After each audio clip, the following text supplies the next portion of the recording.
বলবো। আসসালামু আলাইকুম। আমি ডাক্তার জাফরুল হক, উত্তর যাত্রাবাড়ি ৪ নম্বর গেট, ঢাকা, বাংলাদেশ থেকে। আমার অনেকগুলি জটিল পেশেন্টের মধ্যে আজকে যে পেশেন্টটিকে সামনে রেখে আলোচনা, যার নাম হলো হাওয়া, বয়স হলো 22 বছর, যাকে তার বাসা অবশ্য এখান থেকে কাছেই, কিন্তু তাকে ভ্যানে করে শোয়া অবস্থা নিয়ে আসা হয়েছিল, যাকে রিকশায় করে বসে নিয়ে আসতে পারেনি। খুব করুণ অবস্থা, খুব খারাপ অবস্থা ছিল। সে উঠতে বসতে পারতো না। তো এখন আল্লাহর অশেষ রহমতে এখানে দেখা যাচ্ছে যে 29/3/9 অর্থাৎ সেপ্টেম্বরে, তো মোবাইল বন্ধ রাখা এখন, সেপ্টেম্বরের 3 তারিখ থেকে তার চিকিৎসা আরম্ভ হয়েছে।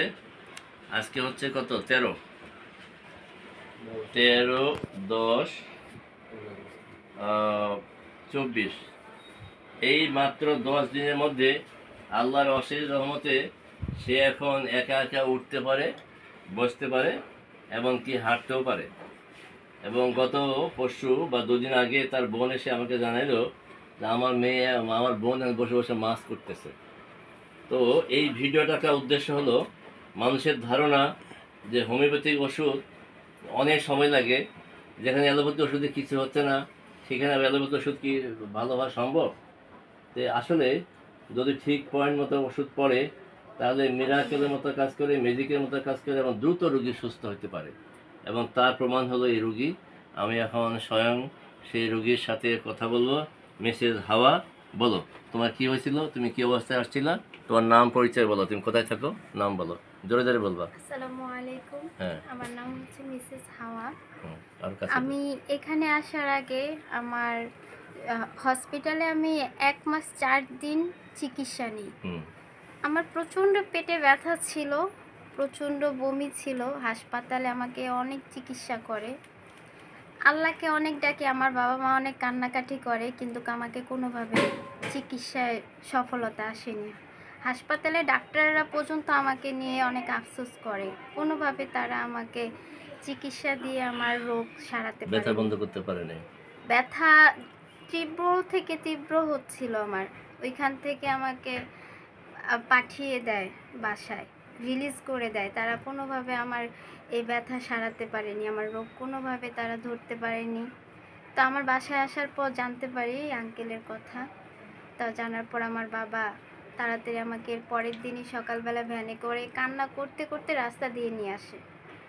আমার বাবা মার যে করুণা আমার জন্য, আল্লাহ যে করুণা করেছে আমাদের জন্য, এই আঙ্কেলের সেবায় আর আঙ্কেলের যে চিকিৎসায় আল্লাহ যে আমাকে এত দূর আনছে, আমি অনেক শুকরিয়া। আমাকে যখন ভ্যানে করে নিয়ে আসে, আমি কিন্তু চলাচল করতে পারি না।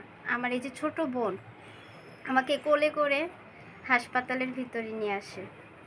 নিয়ে আসার পর আমাকে যখন দেখে, তখন আমি প্রচুর ব্যথা, তারপর হচ্ছে আমার জ্বর আসে, আমি বমি করি, আমি খাবার দাবার খেতে পারি না, এমনকি আমার বাথরুমও হয় না। তারপরে এই আঙ্কেল আমাকে চিকিৎসা দেয়।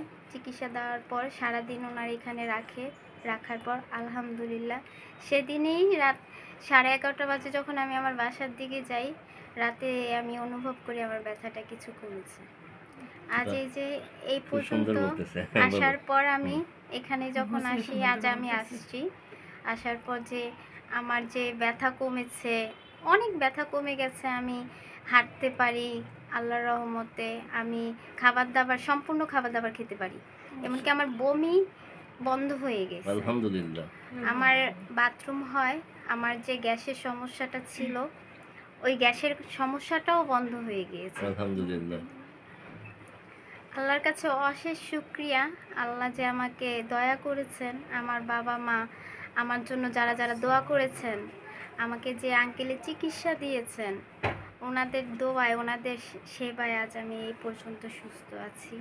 আল্লাহ আমাকে কোনো টাকা পয়সা দিছো কিনা, কি অবস্থা এটা আমি বলো। এই পর্যন্ত কোনো টাকা দিইনি, এখনো পর্যন্ত ওনাকে 1 টাকাও দিইনি। উনি আমাকে চিকিৎসা দিয়েই যাচ্ছেন, ওষুধ যত যা আছে সব কিছু। শুধু আমি না, আমার বোন পর্যন্ত এখান থেকে ওষুধ খেয়েছে। আমার বোনের প্রচুর বুকে ব্যথা ছিল, ও পর্যন্ত ওষুধ খাচ্ছে, ওকেও কোনো টাকা পয়সা দেওয়া যেহেতু তোমাদের কোনো সামর্থ্য নাই। না। আমরা খুব তোমার গরিব। বাবা কি করে সেটা বলো একটু। আমার বাবা একজন কৃষক। আমার বাবা কৃষি করেন, তার সাথে সাথে আমার মাও হচ্ছে আমার বাবার সাথে সহযোগিতা করেন। আমরা এভাবেই চলাফেরা করি। তো আঙ্কেল আমাদেরকে গরিব দেখে আজ আমাদের থেকে কোনো টাকা পয়সা কোনো কিচ্ছু নেননি, এমনকি ওষুধের টাকাটাও নেননি। তিনি আমাদেরকে বিনা চিকিৎসায়, বিনা পয়সায়। টাকায় আমাদেরকে চিকিৎসা দিচ্ছেন। ধন্যবাদ মিসেস হাওয়া। হ্যাঁ, এবার একটু হাওয়ার বোনের সাথে কথা বলবো। হাওয়া, বলো তোমার কি সমস্যাটা হয়েছিল, তোমার বোন কি কি কষ্ট করলো, কি কি কষ্ট করছে বোনকে নিয়ে, সেগুলো বলো। আসসালামু আলাইকুম, আমার নাম আয়েশা। আর আমার বড় বোন অসুস্থ ছিল। তখন আমার এই আঙ্কেলের কাছে আসার পর অনেকটা উন্নতি দেখেছি। তার জন্য আর কি আমি নিজের চিকিৎসাটাও করেছি। এখন দেখে আমার শরীরেও পরিবর্তন দেখা যাচ্ছে। আমার বোনকে নিয়ে সত্যি অনেক কষ্ট হয়েছে, আমার বাবা মার, আমার। কোথায় কোথায় গেলা সেটা? আমরা গিয়েছিলাম মহাখালী বক্ষবিধি হসপিটালে গিয়েছিলাম। ওইখান থেকে আমাদের ট্রান্সফার করছিল গ্যাস্ট্রো লিভার। তো ওইখান থেকে আমরা ওইখানে না গিয়ে প্রথমে আঙ্কেলের কাছে আসছি। ওইখানে একটা টেস্ট দিয়েছিল, যেটা খুবই ভয়ানক একটা টেস্ট। আঙ্কেলের কাছে বলার পর আঙ্কেল বলছে ওই টেস্টটা করা যাবে না। পরে যখন আঙ্কেলের কাছে ডিটেলস শুনি, তখন শুনি এটা ভীষণ রিস্ক আর হলো খুবই ক্ষতিকর হতে পারে আমার আপুর জন্য। এই আঙ্কেলের পরামর্শ নেওয়ার কারণে এখনো পর্যন্ত আমার আপু এতটা পরিমাণ সুস্থ হয়ে গেছে। যদি আঙ্কেলের পরামর্শ না নিয়ে যদি আমরা এখানে না আসতাম, তাহলে হয়তো এই উন্নতিটা আমরা দেখতে পারতাম না, হয়তো আমার আপু আমাদের কাছে থাকতোও না। তার জন্য আমরা খুবই কৃতজ্ঞ আঙ্কেলের কাছে, যেহেতু আঙ্কেল ফ্রিতে আমাদের চিকিৎসা করেছে, আমার আপুর চিকিৎসা করেছে, আমার চিকিৎসা করেছে, এমনকি আমার খালাতো বোন আসছিল, যে আমার খালাতো বোনের চিকিৎসাটাও করেছে। ধন্যবাদ। তোমার নাম জানি কি? আয়েশা। আয়েশা, ধন্যবাদ আয়েশা। আপনারা জানলেন যে পেশেন্টের সাথে এতক্ষণ ধরে কথা বলা হলো, যাকে হাসপাতালে রাখা হয়েছিল, যার পেটে অনেক ব্যথা ছিল, যে অনেক বমি করত, যার ট্রিটমেন্ট যাকে তার কোনো ডায়াগনোসিস করতে পারেনি, তাকে অ্যাডভাইস করা হয়েছিল কি বলে এন্ডোস্কোপি এবং করোনোস্কোপি করার জন্য। এবং তারা অনেক গরিব মানুষ, তারা অনেক কষ্ট করে সে টাকাটা জমা দিয়েছিল হাসপাতালে। তা আমি বলেছি যে যেহেতু পেশেন্টটা একটু আরাম হয়েছে, আর এন্ডোস্কোপি যদি করা হয়, তার গলার মধ্যে যদি পাইপ ঢোকানো হয়, তাহলে হয়তো আবার কোনো ক্ষতের সৃষ্টি হইতে পারে, সমস্যা হইতে পারে। আবার যদি করোনোস্কোপি মানে হলো মলদ্বারের মধ্যে যদি কোনো মেশিন ঢোকানো হয়, তাহলে সেখানে একটা ক্ষতের সৃষ্টি হইতে পারে। তো এই জন্য মানুষ যে কোথায় কোথায় এন্ডোস্কোপি করে, কোথায় কোথায় করোনোস্কোপি করে, আসলে এই সমস্ত একেবারেই প্রয়োজন ছাড়া এটা করা উচিত না। কারণ এই যে এখানে বাস্তব দেখা গেল, তার উইথাউট মানে এন্ডোস্কোপি এবং উইথাউট করোনোস্কোপিতে সে আল্লাহর অশেষ রহমতে এই ওষুধের ওসিলায় এবং সে সুস্থ হয়ে গেছে। এবং সে আমি নিচতলায় একটা বাইরের বিভিন্ন রুগীর পরামর্শে আমি নিচে একটা থাকার ব্যবস্থা করেছি বাইরের রুগীদের জন্য, যারা আমার চেম্বারটা দোতলায়, যারা দোতলায় উঠতে পারে না তারা নিচতলায় তারা থাকে, সেখানে সব ব্যবস্থা আছে। সকাল 11টা থেকে রাত 11টা পর্যন্ত সেই পেশেন্টটাকে আমি ওখানে রেখেছিলাম। তাকে দুপুরে খাওয়ার ব্যবস্থা করেছি, সকালে নাস্তার ব্যবস্থা করেছি, ফ্রি অফ কস্টে। যেহেতু তার কোনো সামর্থ্য নাই, যাদের সামর্থ্য থাকে তাদের কাছে আমি 2000-3000 টাকা ভিজিট নেই, ওষুধ আলাদা।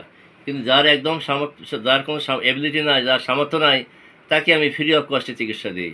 এমনও আছে, দেখা গেছে যে রুগী আমার কাছে আসছে, খুব সিরিয়াস রুগী, সে যে বাড়ি যাবে, বাসায় যাবে। কদিন আগে একটা রুগীর নাম ছিল মিলন, যার বুকে একটা বিশাল ফোড়া ছিল।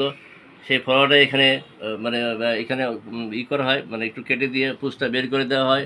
এখন বেশ ব্লিডিং হচ্ছিল, রুগীরা যে বাসে যাবে সেই সামর্থ্য নাই। পরে তাকে আমি 1000 টাকা দিয়ে ব্যবস্থা করি তার বাড়িতে যাওয়ার জন্য, একটা সিএনজি ভাড়া করে দিয়ে দিই। এরকম আর কি, অ্যাকর্ডিং টু মানুষের সামর্থ্য অনুযায়ী যাকে যেভাবে সহযোগিতা করার জন্য আমি সেইভাবে সহযোগিতা করি। কারণ আমি পুরোপুরি এই পেশার উপর আমি ডিপেন্ডেন্ট না। আমি বাংলাদেশ ব্যাংকের অবসরপ্রাপ্ত জেনারেল ম্যানেজার। আল্লাহ আমার গাড়ি বাড়ি সব কিছু দিয়েছে, আমি টাকার জন্য চিকিৎসা করি না। হ্যাঁ, তবে যেহেতু আমার এখানে স্টাফ আছে, 4-5 জন স্টাফ কাজ করে, তাদের কিছু বেতন দিতে হয়। এই জন্য আমি যারা বড়লোক আছে, যাদের সামর্থ্য আছে, তাদের কাছে আমি 2000-3000 টাকা ভিজিট নিয়ে ওষুধ দিতে হয়, সেটা অন্য জিনিস। এবং দেখা যাচ্ছে যে রোগীরা ইন্ডিয়া, মাদ্রাজ, ভেলোর গিয়ে যারা ভালো হচ্ছে না, তারা আমার এখানে ভালো হচ্ছে। যদি ইন্ডিয়া, মাদ্রাজ, ভেলোরের রোগী আমার এখানে ভালো হয়, তার কাছে আমি 2000-3000-5000 ভিজিট নেই, তাদের কোনো গায়ে লাগার কথা না, এবং তারা খুশি। এমন দেখা গেছে যে ক্যান্সার পেশেন্ট, কিডনিতে ক্যান্সার হয়েছে, 6টা কেমোথেরাপি দেওয়া হয়েছে, দেওয়ার পরে সে রোগী মোটামুটি ভালো হয়ে গেছিলো। আবার যখন তার সমস্যা দেখা দেয় তখন আবার সেই ডাক্তারের কাছে গেলে বলে যে আবার 6টা কেমো দেওয়া হবে। সেই রোগী নাম হলো সেলিম।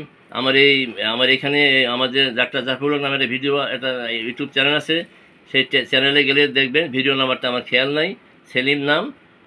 সেই পেশেন্ট গত জানুয়ারি মাস থেকে 6টা কেমো নেওয়ার পরে আর কেমন না নিয়ে এখন পর্যন্ত সুস্থ আছে, ভালো আছে।